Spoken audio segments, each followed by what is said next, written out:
Welcome to FRK311, Non-Current Assets Held for Sale. This standard deals with non-current assets held for sale as individual assets and as disposal groups, in other words, a group of PPE assets added together, and discontinued operations. For purposes of FRK 311, we will only be looking at individual non-current assets classified as held for sale that were previously measured according to either the cost model or the fair value model. You may ignore those individual non-current assets that were measured at the revaluation model, disposal groups, deferred tax, and discontinued operations. The specific outcomes. You must know the criteria that will lead to the classification of an asset as non-current assets held for sale. You should also be able to measure, account for, and disclose all aspects relating to this standard. The assessment criteria is a more detailed issue of the scope. Please also look at the explanation and interpretation of the definitions. The rest you can read for yourself.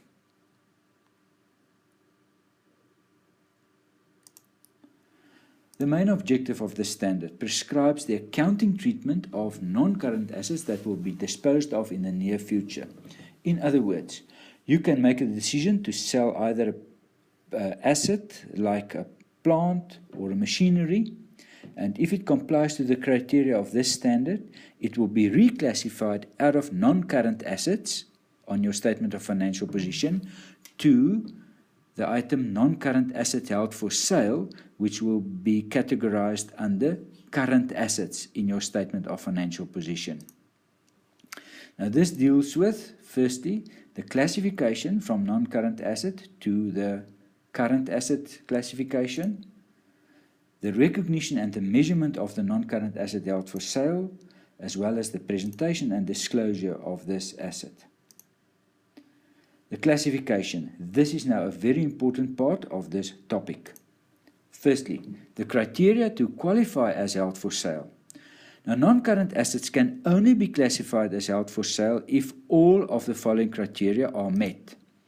The carrying amount will be recovered through the sale rather than the continuing use thereof. Asset must be immediately available for sale in its present condition. It will subject only to the usual and customary sales terms, and the sale must be highly probable.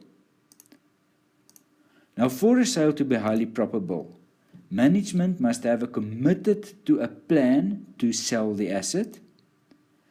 There must be an active program to locate a buyer and complete the plan already initiated. Assets actively marketed at a price that is reasonable in relation to its fair value.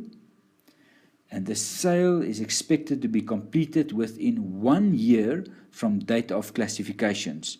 There are certain exceptions. It must also be unlikely that significant changes will be made to the plan or that the plan will be withdrawn. Very important. The classification continued.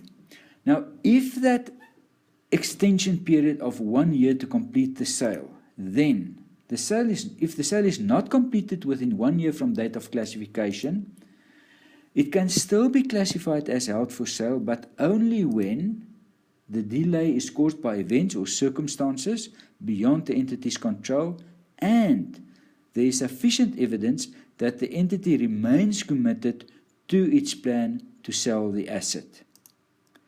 To be continued in class.